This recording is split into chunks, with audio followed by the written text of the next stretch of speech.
প্রিয় শিক্ষার্থীরা, আসসালামু আলাইকুম। আমি মোহাম্মদ রাশিদুল হাসান রাশেদ, প্রভাষক, পদার্থবিজ্ঞান বিভাগ, milestone college, Uttara, Dhaka. Milestone college কর্তৃক আয়োজিত অনলাইন ক্লাসে তোমাদেরকে স্বাগতম। করোনা ভাইরাসে বাংলাদেশ আজ আক্রান্ত।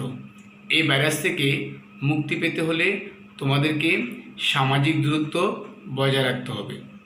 সাবান বা হ্যান্ড ওয়াশ দিয়ে কমপক্ষে 20 সেকেন্ড বারবার হাত পরিষ্কার করতে হবে। গণসমাবেশে যাওয়া যাবে না। শিক্ষার্থী বন্ধুরা, আজ আমি তোমাদের দশম শ্রেণীর পদার্থবিজ্ঞান বিষয়ের অধ্যায় 4-এর কাজ, ক্ষমতা, শক্তির কিছু জ্ঞানমূলক ও সৃজনশীল প্রশ্ন নিয়ে আলোচনা করব। তাহলে শিক্ষার্থী বন্ধুরা, চলো আমরা আলোচনায় ফিরে যাই। শিক্ষার্থীরা, প্রথমে আমি কাজের সংজ্ঞা বলবো যে কাজ কি।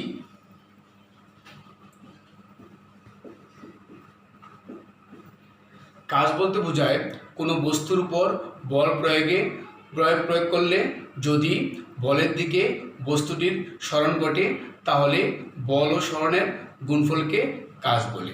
শিক্ষার্থীরা, যদি আমি কাজের সংজ্ঞাটা আবার বলি, একটু মনোযোগ সহকারে শুনবে। কোনো বস্তুর উপর বল প্রয়োগ করলে যদি বলের দিকে বস্তুটির সরণ ঘটে তাহলে বল ও সরণের গুণফলকে কাজ বলে। অর্থাৎ কাজ সমান সমান তোমার দাঁড়ালো বল ইন্টু সরণ, বল ইন্টু সরণ। বলকে এফ দ্বারা প্রকাশ করা হয়, সরণকে এস দ্বারা প্রকাশ করা হয়, আর কাজকে ডাব্লিউ দ্বারা প্রকাশ করা হয়। তাহলে W equal two F S. তোমার কাজের আরেকটা সমীকরণ আছে কৃত কাজ। ডাব্লিউ ইকুয়াল টু, আমরা জানি F equal to M G, উচ্চতা সরণের পরিবর্তে যদি আমরা উচ্চতা লিখি তাহলে সে এস, অর্থাৎ W equal to M G S. কাজের একক হচ্ছে জুল। শিক্ষার্থীরা, কাজ হলো দুই প্রকার, ধনাত্মক কাজ বা বলের দ্বারা কাজ, আর একটা হচ্ছে তোমার ঋণাত্মক কাজ বা বলের বিরুদ্ধে কাজ। এখন আমরা শিখব ধনাত্মক কাজ বা বলের দ্বারা কাজ বলতে কি বোঝায়। শিক্ষার্থীরা, যদি বল প্রয়োগের ফলে বলের প্রয়োগ বিন্দু সরণ ঘটে, অর্থাৎ বলের দিকে যদি সরণ ঘটে তাহলে সেই কাজকে বলা হয় ধনাত্মক কাজ বা বলের দ্বারা কাজ। এখন শিখব ঋণাত্মক কাজ বা বলের বিরুদ্ধে কাজ বলতে কি বোঝায়। যদি বল প্রয়োগের ফলে বলের প্রয়োগ বিন্দু বলের বিপরীত দিকে সরে যায় তাহলে সেই কাজকে বলের বিরুদ্ধে বা ঋণাত্মক কাজ বলা হয়। শিক্ষার্থীরা, এখন আমরা শিখব শক্তি কি। শক্তি বলতে বোঝায় কাজ করার সামর্থ্যকে শক্তি বলা হয়। শক্তির একক তোমার কাজের এককের মতনই, অর্থাৎ শক্তির এককও জুল। এখন আমরা শিখব ক্ষমতা কি। ক্ষমতা কি? শিক্ষার্থীরা, ক্ষমতা বলতে বোঝায় একক সময়ে কোনো ব্যক্তি বা উৎস দ্বারা সম্পাদিত কাজের পরিমাণকেই ক্ষমতা বলা হয়। শিক্ষার্থীরা, যদি সংখ্যাটা আমি আবার বলি, একটু শুনবে যে একক সময়ে কোনো ব্যক্তি বা উৎস দ্বারা সম্পাদিত কাজের পরিমাণকেই ক্ষমতা বলে। ক্ষমতাকে ক্যাপিটাল পি দ্বারা প্রকাশ করা হয়। ক্যাপিটাল পি ইকুয়াল টু আমরা লিখতে পারি ডাব্লিউ বাই টি। আমরা ডাব্লিউ ইকুয়াল টু শিখে আসছি এম জি এস আর টি। এখানে পি হলো তোমার ক্ষমতা, এম হলো বস্তুর বল, জি হলো অভিকর্ষিত ত্বরণ, এস হলো উচ্চতা, আর টি হলো সময়। শিক্ষার্থীরা, ক্ষমতার একক হলো তোমার ওয়াট, লিখে ডাব্লিউ দ্বারা। ক্ষমতার একক হলো ওয়াট, লিখে ডাব্লিউ দ্বারা। ওয়াট আমরা লেখার সময় লিখি ডাব্লিউ।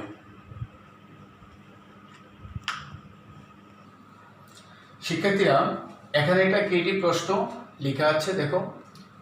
এই প্রশ্নটা সিলেট বোর্ড 2015-তে এসএসসি পরীক্ষায় আসছিল। প্রশ্ন দেখো যে 100 মিটার গভীর কুয়া থেকে একটি পাম্পের সাহায্যে প্রতি মিনিটে 1.5 লিটার পানি উত্তোলন করা হয়। পাম্পের কর্মদক্ষতা 70%। তোমার ক মার্কের প্রশ্ন বলছে প্লবতা কাকে বলে। খ মার্কের প্রশ্ন বলছে কোনো বস্তু তরলে বাসা বা ডুবার কারণ বুঝিয়ে দাও। গ মার্কের প্রশ্ন, 3 মার্কের প্রশ্ন বলছে পাম্পের ক্ষমতা নির্ণয় করো। 4 মার্কের প্রশ্ন বলছে তোমার, গ মার্কের প্রশ্ন বলছে পাম্পের কর্মদক্ষতা 60% হলে 1.5 লিটার পানি তুলতে পূর্বাপেক্ষা কত বেশি সময় লাগবে গাণিতিকভাবে উপস্থাপন করো। শিক্ষার্থীরা, এই উদ্দীপকটা আমরা পড়লাম, এখন একে একে আমরা প্রত্যেকটা প্রশ্নেরই অ্যান্সার করব। প্রথমে হচ্ছে তোমার প্লবতা কী। ক মার্কের প্রশ্ন হচ্ছে তোমার কি, প্লবতা কী। স্থির তরল বা বায়বীয় পদার্থে আংশিক বা সম্পূর্ণরূপে নিমজ্জিত কোনো বস্তুর উপর তরল বা বায়বীয় পদার্থ লম্বভাবে যে ঊর্ধ্বমুখী বল ক্রিয়া করে বা প্রয়োগ করে তাকে প্লবতা বলে। শিক্ষার্থীরা, যদি সংজ্ঞাটা আমি আবার বলি, একটু শুনবে, যে স্থির তরল বা বায়বীয় পদার্থে আংশিক বা সম্পূর্ণরূপে নিমজ্জিত কোনো বস্তুর উপর তরল বা বায়বীয় পদার্থে লম্বভাবে যে ঊর্ধ্বমুখী বল প্রয়োগ করে তাকে প্লবতা বলে। শিক্ষার্থীরা, আমরা প্লবতার সংজ্ঞাটা শেষ করলাম। এখন আমরা শিখব কোনো বস্তুর তরলে বাসা বা ডুবার কারণ বুঝিয়ে দাও। খ মার্কের প্রশ্ন এখন আমরা পড়ব। তোমার কোনো বস্তু তরলে বাসা বা ডুবার অথবা ডুবার জায়গায় আসতে পারে নিমজ্জিত কারণটা কি, যদি এরকম প্রশ্ন আসে, তোমার দুইটা কারণ। একটা হচ্ছে তোমার বস্তুর ওজন, একটা হচ্ছে বস্তুর ওজন। বস্তুর ওজনকে যদি আমি W1 দ্বারা প্রকাশ করি, আরেকটা হচ্ছে তোমার যে অপসারিত তরলের ওজন, অপসারিত তরলের ওজন। অপসারিত তরলের ওজন যদি তোমার W2 হয়, নাম্বার 1 কন্ডিশন, ধরো তোমার W1 ইজ গ্রেটার দেন যদি W2 হয়, যদি হয় W1 ইজ গ্রেটার দেন যদি W2 হয়, অর্থাৎ বস্তুর ওজন যদি W1 যদি তোমার অপসারিত তোমার তরলের ওজন W2 অপেক্ষা বেশি হয়, তাহলে বস্তুটি তরলে ডুবে যাবে। শিক্ষার্থীরা, আমি আবার বলি, একটু শুনবে। যদি W1 is greater than W2 হয়, অর্থাৎ বস্তুর ওজন W1 যদি তরল বস্তু কর্তৃক অপসারিত তরলের ওজন W2 অপেক্ষা বেশি হয়, তাহলে বস্তু তরলে ডুবে যাবে। সেকেন্ড কন্ডিশন হচ্ছে তোমার, সেকেন্ড শর্ত হচ্ছে, 2 নম্বর শর্ত হচ্ছে যদি তোমার W1 ইজ ইকুয়াল W2 হয়, W1 সমান যদি W2 হয়, অর্থাৎ বস্তুর ওজন যদি তরল কর্তৃক অপসারিত ওজনের সমান হয়, তাহলে বস্তুটি তরলে সম্পূর্ণ নিমজ্জিত অবস্থায় ভাসবে। শিক্ষার্থীরা, এই কন্ডিশনটা আমি আবার বলতেছি, একটু মনোযোগ দিয়ে শুনবে। যদি W1 সমান সমান W2 হয়, অর্থাৎ বস্তুর ওজন যদি বস্তু কর্তৃক অপসারিত তরলের ওজনের সমান হয়, তাহলে বস্তুটি তরলে সম্পূর্ণরূপে নিমজ্জিত অবস্থায় ভাসবে। শিক্ষার্থীরা, এখন আমরা শিখব 3 নম্বর কন্ডিশন, 3 নম্বর শর্ত, যে তোমার W1 ইজ লেস দেন যদি W2 হয়, অর্থাৎ যদি বস্তুর ওজন যদি বস্তু কর্তৃক অপসারিত তরলের ওজনের চেয়ে কম হয়, তাহলে বস্তুটি তরলে আংশিক নিমজ্জিত অবস্থায় ভাসবে। আমি আবার বলতেছি, দেখো, যদি W1 is less than W2 হয়, অর্থাৎ বস্তুর ওজন যদি বস্তু কর্তৃক অপসারিত তরলের ওজনের চেয়ে কম হয়, তাহলে বস্তুটি তরলে আংশিক নিমজ্জিত অবস্থায় ভাসবে। শিক্ষার্থী বন্ধুরা, এখন আমরা গ মার্কের প্রশ্ন সলভ করব। দেখো, গ মার্কের প্রশ্ন সলভ করার আগে আমি আবার প্রশ্নটা আবার একটু পড়ে নিই। দেখো, বলছে 100 মিটার গভীর কুয়া থেকে একটি পাম্পের সাহায্যে প্রতি মিনিটে 1.5 লিটার পানি তোমার উত্তোলন করা হয়। পাম্পের কর্মদক্ষতা 70%। তোমার পাম্পের ক্ষমতা নির্ণয় করো। এরকম প্রশ্ন দেওয়া থাকলে আমরা আগে প্রথমে লিখব এখানে কি কি দেওয়া আছে। দেখো, আমি লিখি, দেওয়া আছে।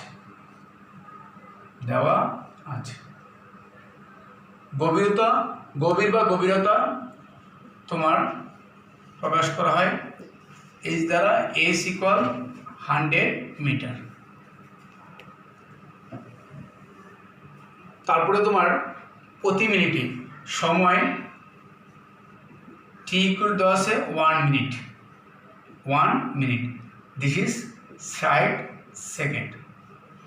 তোমার 1.5 লিটার পানি, আমরা জানি 1 লিটার সমান সমান হচ্ছে তোমার 1 কেজি, তাহলে 1.5 লিটার ইকুয়াল টু হবে তোমার 1,500 কেজি, অর্থাৎ পানির ভর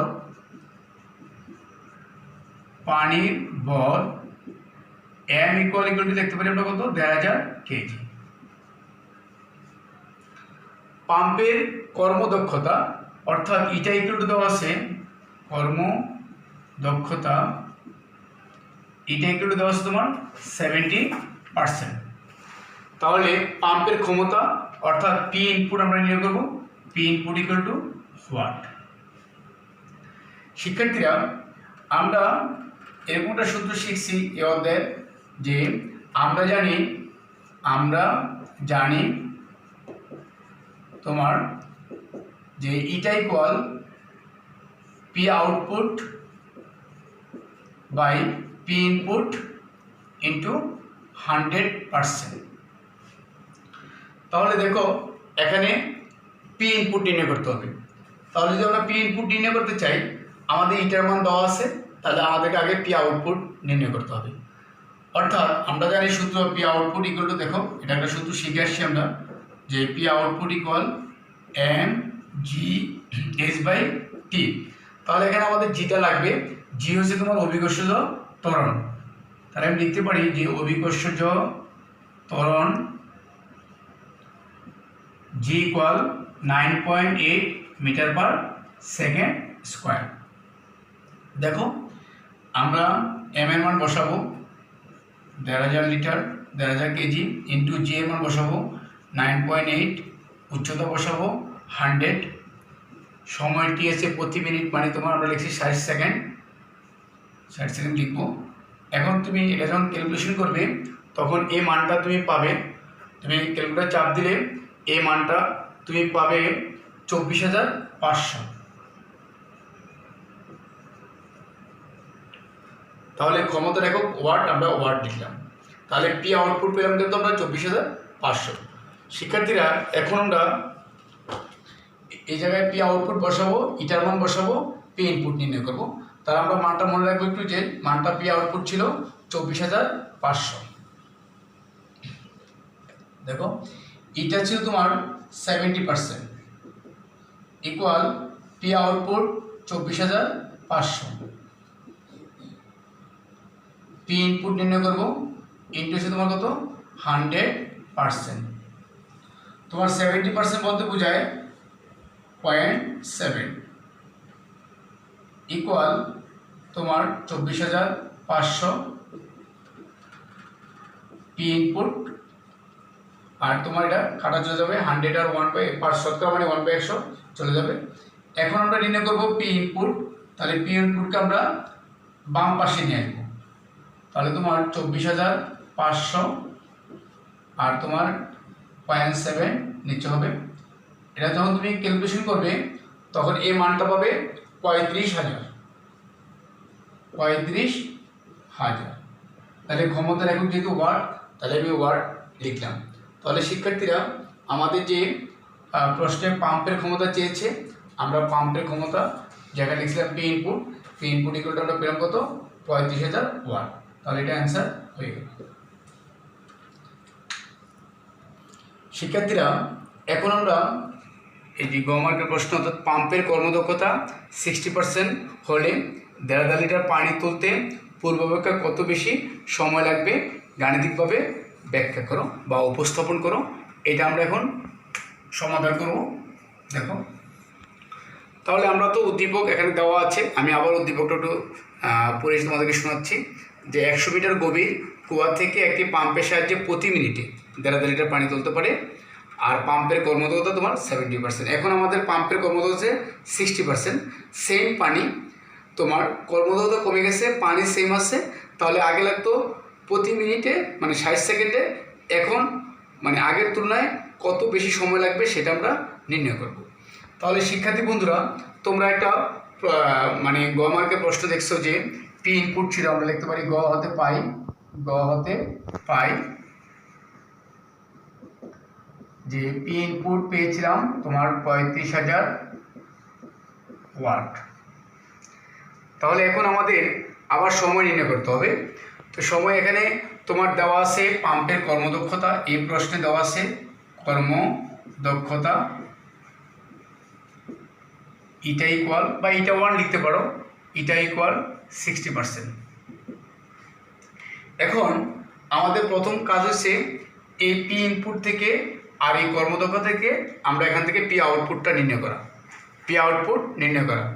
তাহলে আমরা জানি, দেখো আবার জানি, আমরা জানি লিখি, আমরা জানি যে eta equal P output by P input into 100%। এখন তোমার এই ইটার মান হচ্ছে কত, 60%। আমরা মানটা বসে দিব যে 60% সমান সমান তোমার আমরা পি আউটপুট এখানে নির্ণয় করতে যাচ্ছি, আর পি ইনপুটের মান আমরা গ থেকে পেয়েছি 35,000, সেটা লিখে দিব 35,000 ইন্টু 100%। এখন 60% বলতে এখানে বোঝায় 0.6, যদি আমরা ক্যালকুলেশন করি, আমরা তো এখানে পি আউটপুট নির্ণয় করব 35,000। এই শতকরা তোমার 100 আর শতকরা কাটা চলে যায়। তাহলে আমি যদি একটু উপরের দিকে লিখি, দেখো যদি উপরের দিকে লিখি একটু,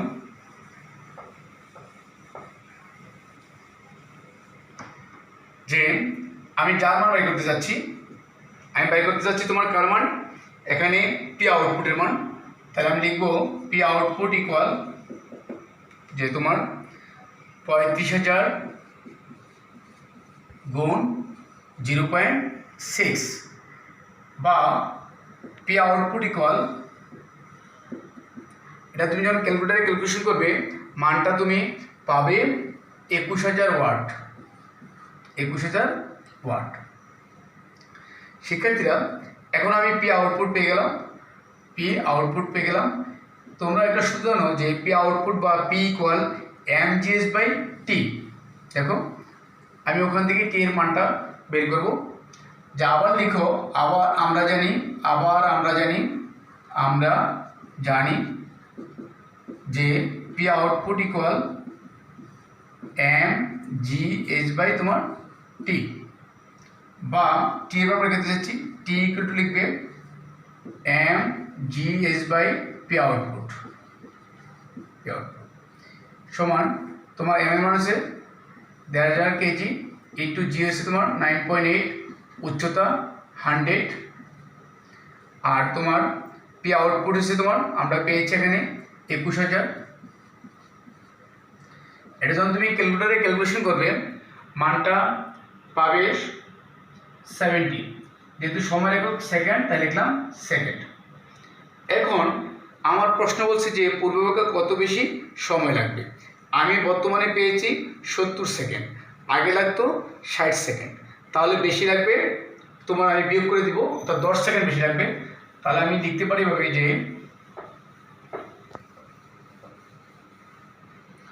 পূর্বাপেক্ষা সময় বেশি লাগবে, পূর্বাপেক্ষা সময় বেশি লাগবে 70 বিয়োগ 60 এত সেকেন্ড ইকুয়াল 10 সেকেন্ড। তোমার তাহলে আমি সামারিটা ভেবে দিতে পারি যে পাম্পের কর্মদক্ষতা 60% হলে 1.5 লিটার পানি তুলতে পূর্বাপেক্ষা 10 সেকেন্ড সময় বেশি লাগবে। শিক্ষার্থী বন্ধুরা, এটাই অ্যান্সার। এখন তাহলে আমাদের এই কেডি প্রশ্নটা টোটালটা সলভ হয়ে গেল। শিক্ষার্থী বন্ধুরা, এখন তোমরা বাসা থেকেই পড়াশোনা করবে, ঘরে থাকবে, সুস্থ থাকবে। আর আমি যা বুঝিয়েছি আমি আশা করছি তোমরা ভালোভাবেই বুঝতে পেরেছ। আর তোমাদের হোমওয়ার্ক যা দিবে তোমাদের বিষয় শিক্ষককে তোমরা আগামীকালের মধ্যে দিয়ে দিবে। তাহলে শিক্ষার্থীরা আজ এখানে রাখলাম। খোদা হাফেজ।